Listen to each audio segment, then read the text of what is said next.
Namaste and welcome to all of you for this wonderful session that we are going to have with Swami Gyankirti ji. Swami Gyankirti ji lives here in the US, not very far from where we are, just 4 or 5 hours away. He has a beautiful place there. Medisaj is the name. If you happen to be in the US, and so this is a place that is open, there are continuous retreats going on, and I'll be putting Swamiji's website details in the chat towards later in the session. So if your travel permits, you can always reach out and spend a few days there. Towards the end of the session, we may talk a little bit about a in-person retreat that is coming up there towards the end of the year. So some conversation, if time permits, we can have on that as well. We'll ask him what is it during the question answer session. So I welcome you all for this session. It is indeed a miracle that we have friends from so many different parts of the world joining together. It is a miracle that we all can come together and meditate together. So profound gratitude to all of you for being here. Uh, Also gratitude to Swami Gyankirti ji for taking us through this divine journey into the deep. So we'll talk more later on about the Medisage Center and how you can help and how you can participate in the retreats. We were just there a month back and it was wonderful. So Swamiji, let us get started.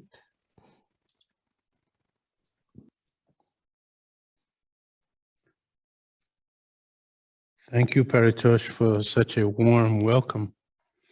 It's always good to join with friends around the world and celebrate our oneness, our divineness, our love. Today's session we called a journey into the deep, into the divine. And I'd like it to be that particularly because so much is going on in the world right now that is just not right. The flooding, the fires, the victimization of Haitians at the United States border who are escaping tragic earthquakes and the like and floods in their own country. There's just so much going on that is just terrible. So I'd like us, as we move deeper into our own interiorities, to have an understanding that the love that we generate can have an effect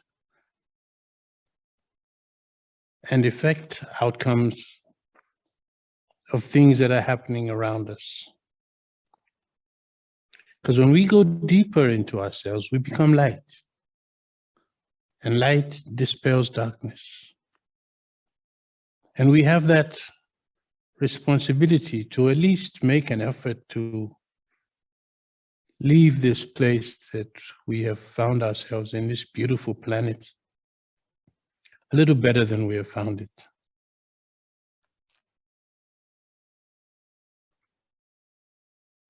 So let's start with just a little silence. We will not be dancing today.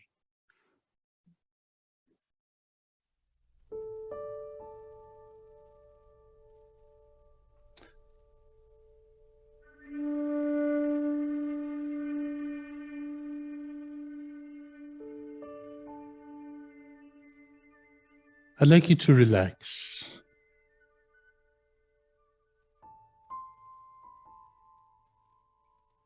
To rest. To allow yourself to sit as comfortably as possible. If you're lying down, allow your body to become as restful, as peaceful as it can be, as comfortable as it can be, but do not fall asleep.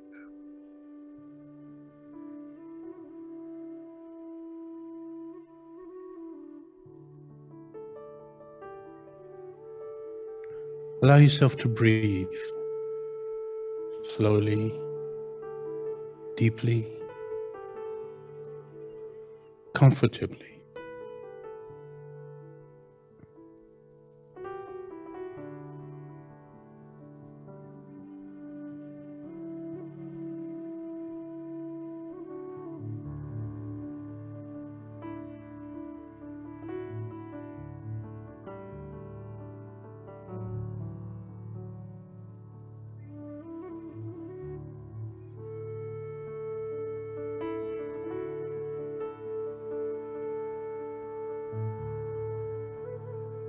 I've said before that we move into inner space so that we can travel into outer space.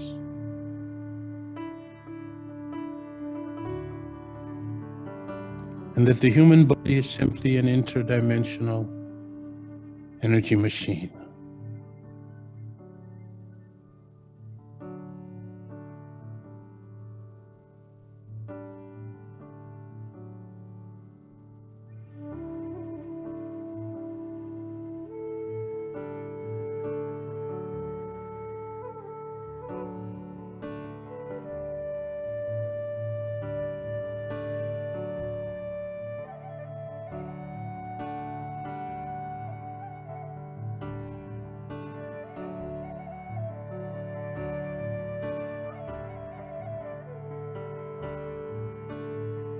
When we move into our interiority,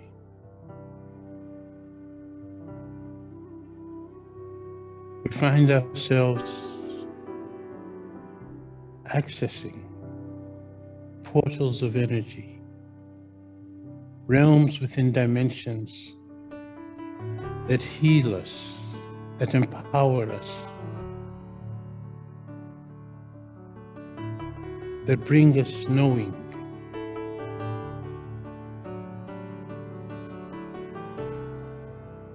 That clears barriers and blockages within our energy systems.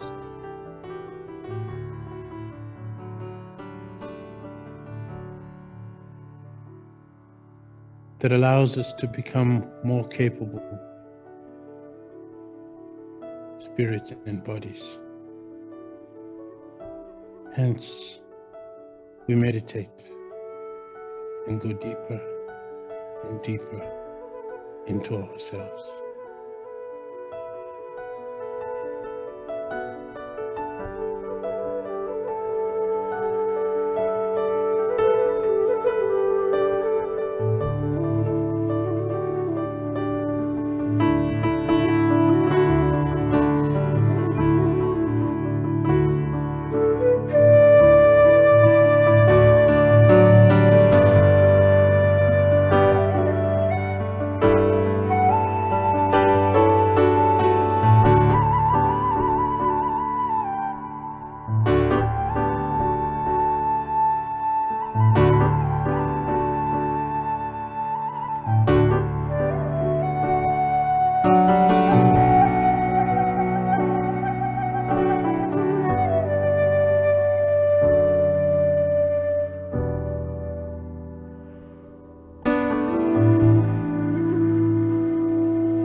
Osho, questions seem to be the offspring of the capacity to doubt, and doubt the spark of an alive and active intelligence.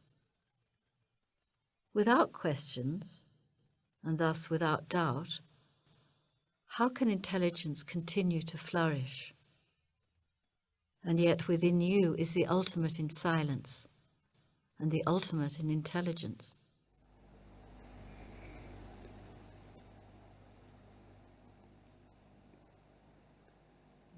It is true in the beginning.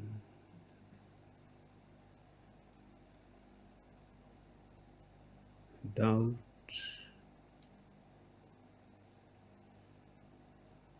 helps your intelligence, sharpens it. Questioning makes you aware of many possibilities of which you may not have been aware before.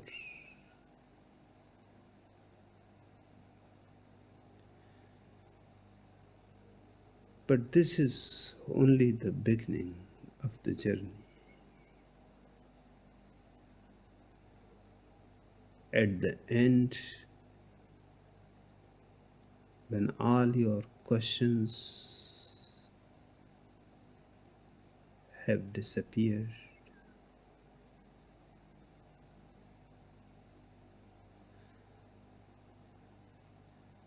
and the real master never gives you the answer. Let me repeat it. The real master never gives you the answer, so you cannot doubt it.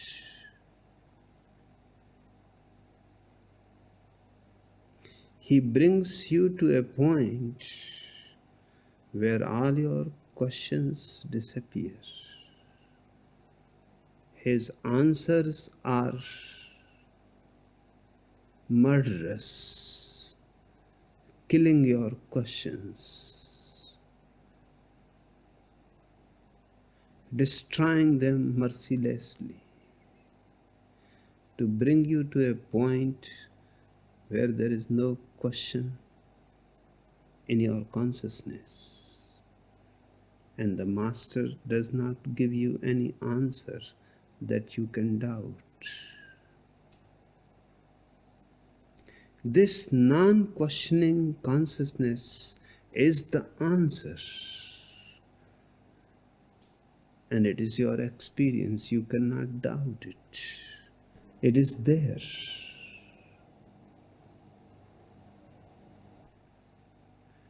And from this point, silence and intelligence are just two aspects of the same thing. From this point,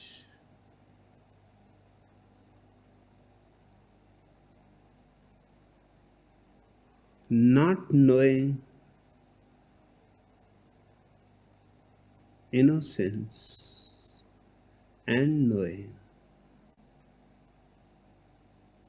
are two aspects of the same thing.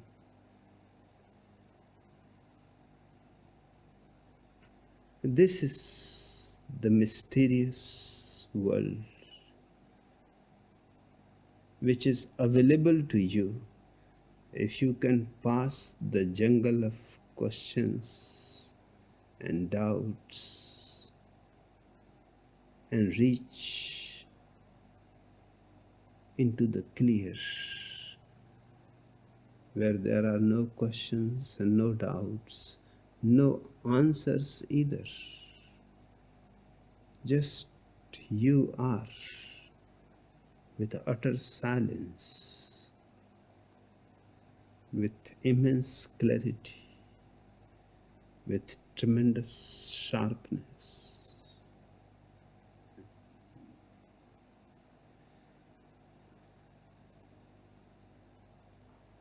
That's why I am against belief because it will never allow you to reach to this stage. It will stop you in the very beginning of the journey.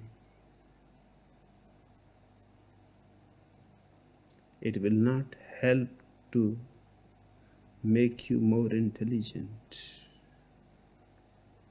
It will make you more unintelligent. It will make you more fanatic, superstitious. But it will not allow you to come into the clarity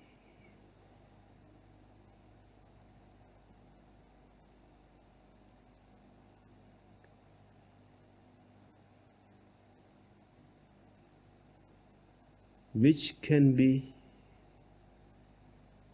called the very goal of what transpires between master and the disciple.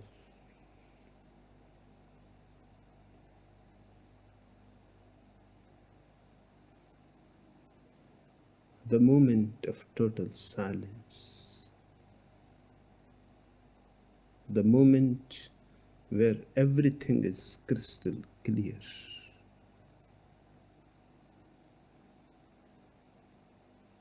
But it has to be earned. Belief is cheap.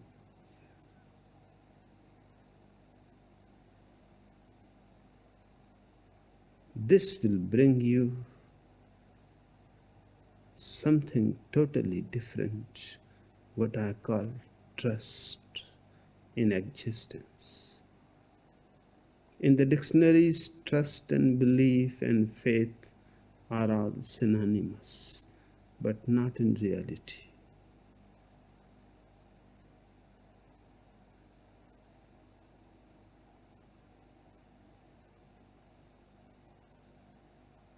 Belief is opposite to trust. You believe because you have doubt.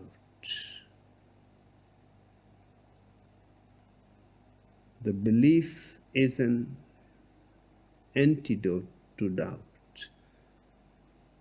It is a need to cover up the doubt.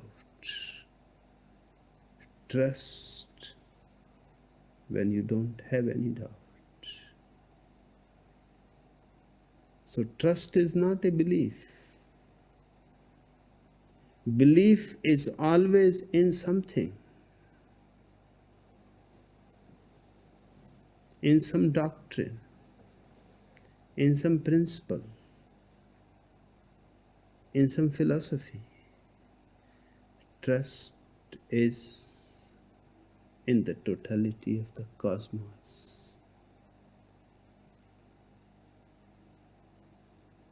It has nothing to do with books, holy Bibles, Gitas, Qurans. No. Then there is only one scripture.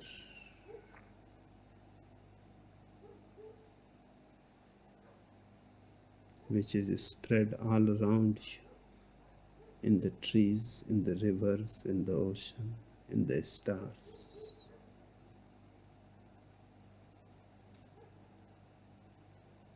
And you don't have to read it. You have to be just silent, and it starts showering on you all its wisdom, which is eternal.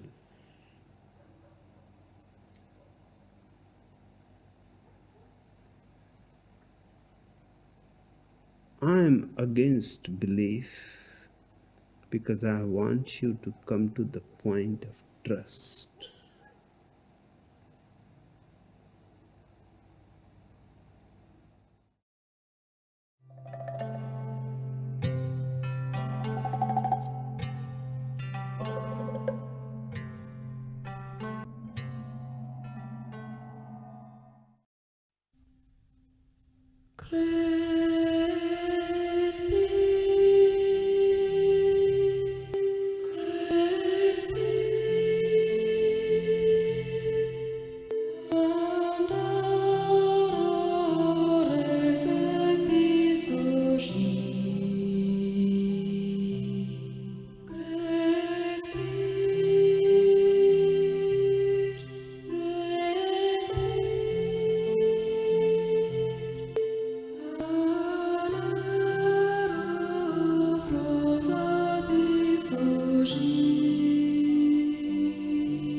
It needs to be deeply understood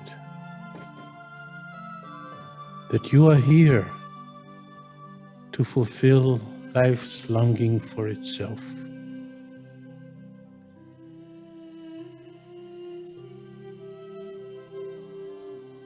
You are here because life has great trust in you. Life has a very heavy investment in you and your success.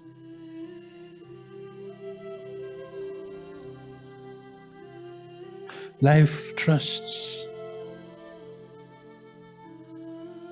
that the responsibility placed in your hands will be well looked after,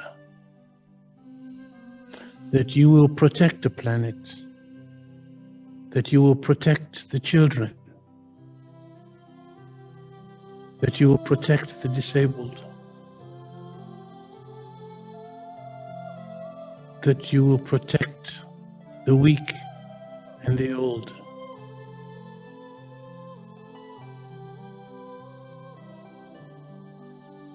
That you will graduate from human to superhuman. That you will go beyond the limitations of the body and establish yourself as divine.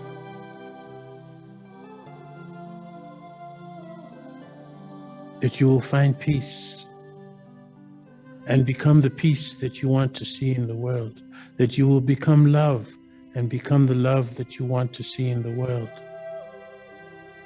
That you will become healthy and become the healing that you want to see in the world.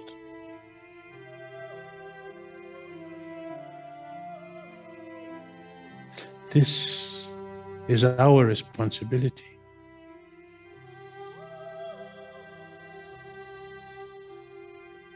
But it comes about by us learning to love ourselves, to be true to our basic nature of divine intention.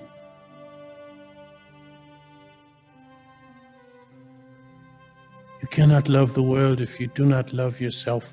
Meditation allows you to develop self-love.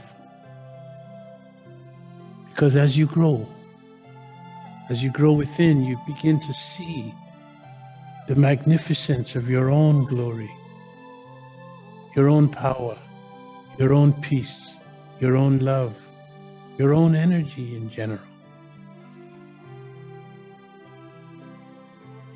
And out of that growth, awareness, and understanding comes the ability to share and create, to create that which has not been here before, something new, something beautiful, something germane to the needs of the present, not the past, not the future, but now. Meditation gives us roots in the now.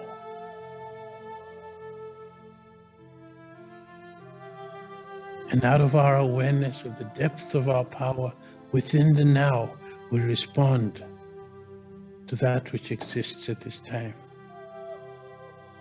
And we create a better world.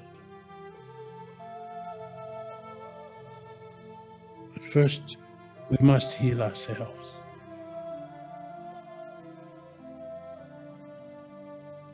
We must go beyond the limitations of the past and of the body, and we must create the new man, the new woman, the new child, the new being. This is our responsibility.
wherever you are, fetching wood,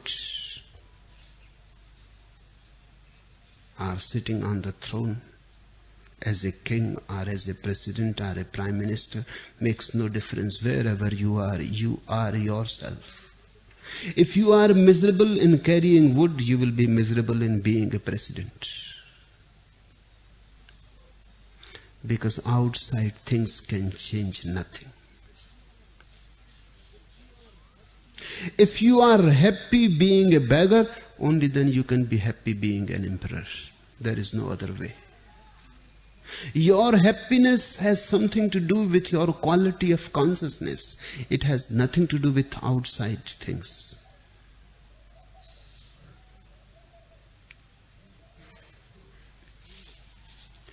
Unless you become awake, everything is going to make you more and more miserable.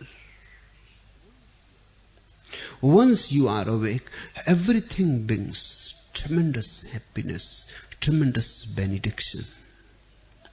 It does not depend on anything else. It simply depends on the depth of your being, on your receptivity. Carry wood, and when carrying wood, just carry wood and enjoy the beauty of it. Don't go on thinking of something else. Don't compare it. This moment is tremendously beautiful. This moment can become a satori. This moment can become the moment of samadhi. Fetching water. Be so totally in it that nothing is left outside. Fetching water, you are not there. Only the process of fetching water is there. This is what nirvana is. Enlightenment is. I am talking to you. I am not there. Just enjoying a chit-chat with you, gossiping with you. If you can listen to me the way I am talking to you,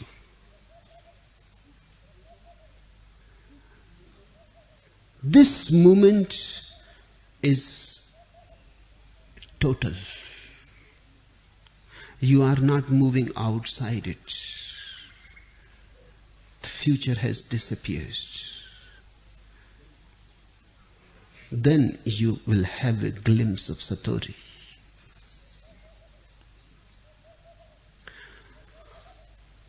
Remember that we are engaging here in a certain activity. This activity has to be so prayerful, so meditative, that in this activity past is no more a burden and future does not corrupt it. And this moment remains pure. This moment simply remains this moment. Then I am not here and you are not there. Then this crowd disappears. Then we become waves of one ocean. That ocean is life. That ocean is God. That ocean is nirvana. Nirvana is such a deep relaxation of your being that you disappear in that relaxation. Tense you are, relaxed you are not. Your ego can only exist if you are tense. If you are relaxed, God is, you are not.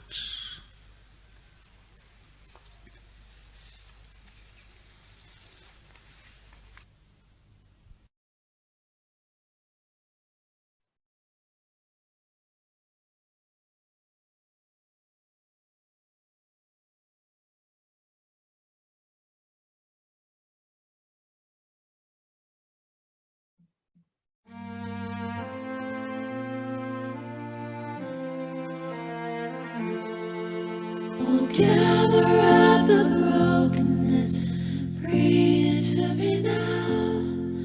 The fragrance of those promises you never dared to vow. The splinters that you carry, the cross you left behind. Come healing of the body, come healing of the mind, and let the heavens hear it, the penitential hymn. Come healing of the spirit, come healing of the limb. Behold the gates of mercy in arbitrary space, and none of us deserving the cruelty or the grace.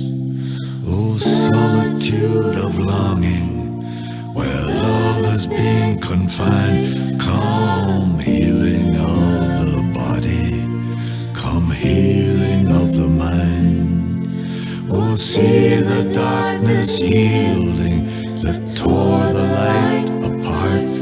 Come healing of the reason, come healing of the heart. Oh, troubled dust concealing an undivided love, the heart beneath is teaching to the broken heart above. Let the heavens falter, let the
Life is short. Don't waste time.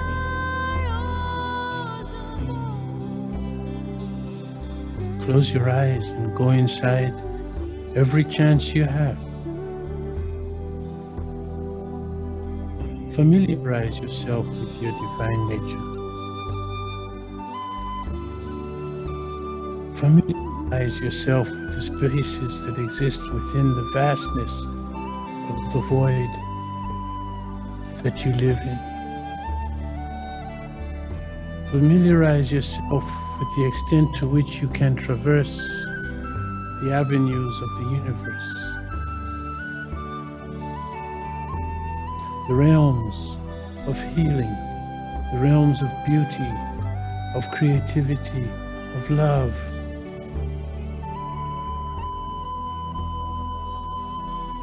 Familiarize yourself with who you are in this body before you leave it.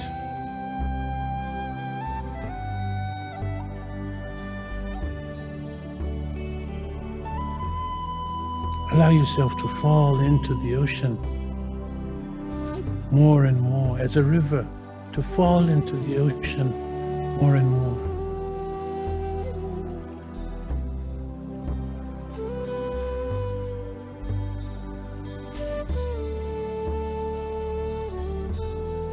Be true to yourself.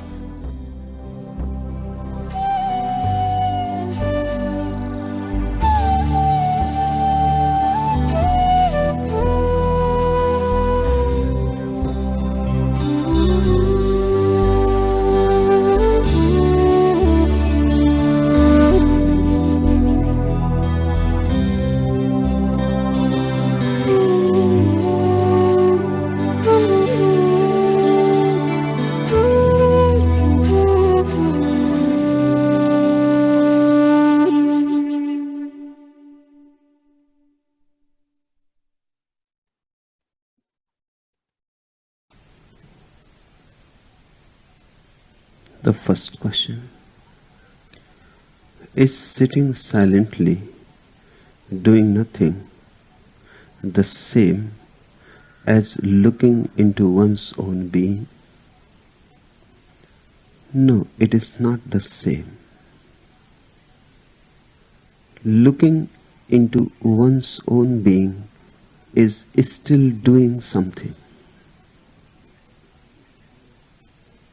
Doing nothing is precisely that, doing nothing. Neither looking out nor looking in. Looking is a kind of doing. Even if you are trying to observe, you are trying. Effort is involved. And through effort, tension, expectation, frustration, all that. Just a small effort can bring the whole world in. If you succeed, you will feel great.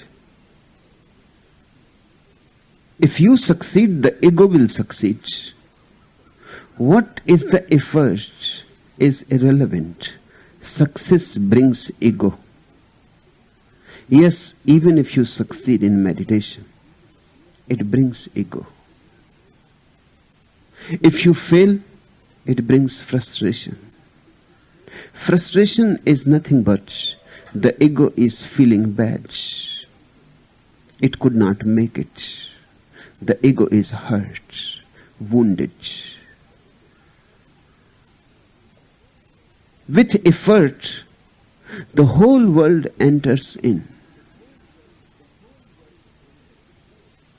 Doing nothing simply means that no effort. Not going anywhere. Not desiring anything. Not even nirvana, God, samadhi. Desire is desire. What you desire, how it can make any difference to desiring? You desire money. Somebody desires meditation. You desire pleasures of this world, somebody else desires pleasures in the other world. What is the difference? There is none. It is all the same. Desiring mind is there.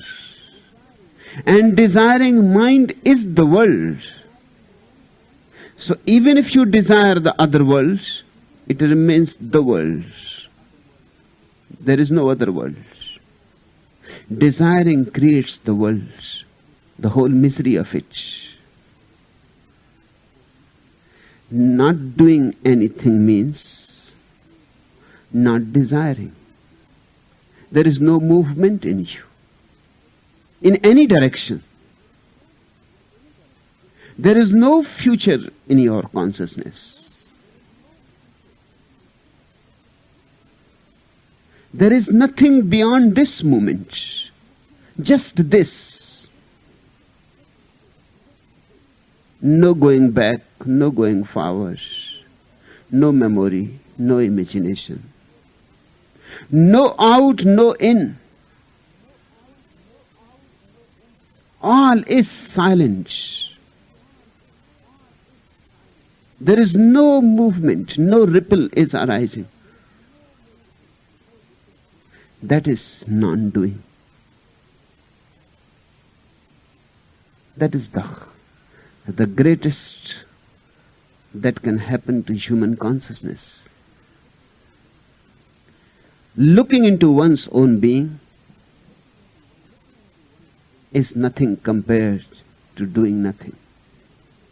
It has something in it compared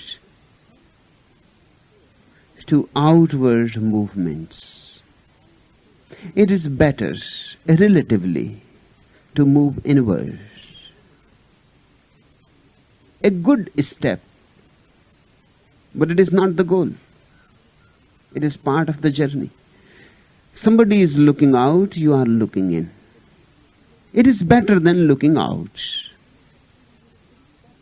But remember, only relatively. It has still to be dropped.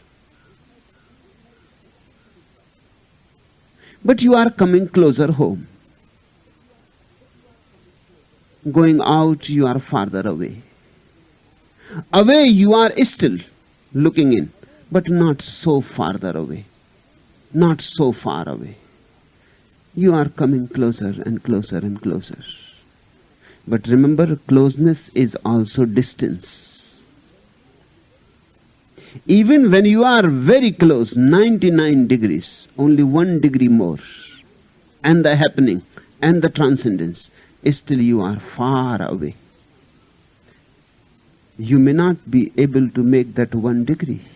You may again wander. The water is just coming to the point where it can evaporate. But it may not evaporate. It may start cooling before evaporation happens. It may remain water. It may be hot water, but water is water, hot or cold. But relatively better, because the cold water will have to be made hot. This is hot already. That's the only difference between the worldly man and the spiritual man. The spiritual man is like hot water. Is very close to the jump, to the quantum leap. 1 step more, and all in and out will disappear. There will be no division left. No body mind. No this world, that world. All divisions in all dimensions will simply disappear. That is the state of samadhi or nirvana. You cannot desire it. You can only understand it. Understanding it is going into it. When you understand it totally, suddenly it is there. It needs no effort on your part. It is not something to be cultivated, practiced. It is something to be allowed. In deep understanding, you open up. This very moment, just this, and there is samadhi. But if there is a slight ripple, that I should catch it, you have missed it. That if it is so close by, I should grab it, you have missed it. If you start looking around where it is, if you close your eyes and you start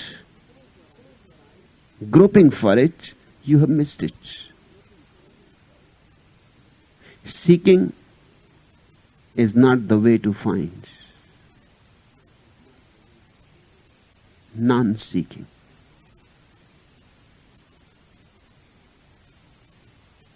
That moment of non-seeking is the moment when you are sitting silently doing nothing. And the spring comes and the grass grows by itself.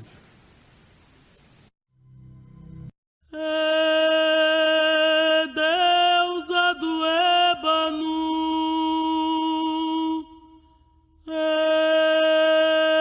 deusa do ébano,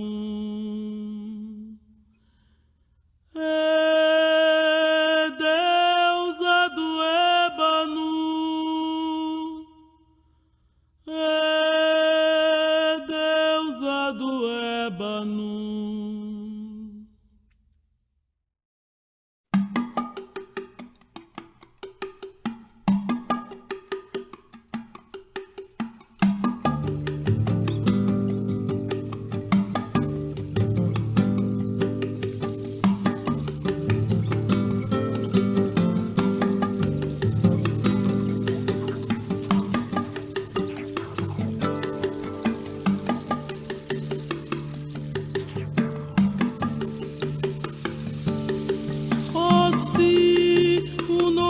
Esse orixá está gravado na história, eu não posso mencionar.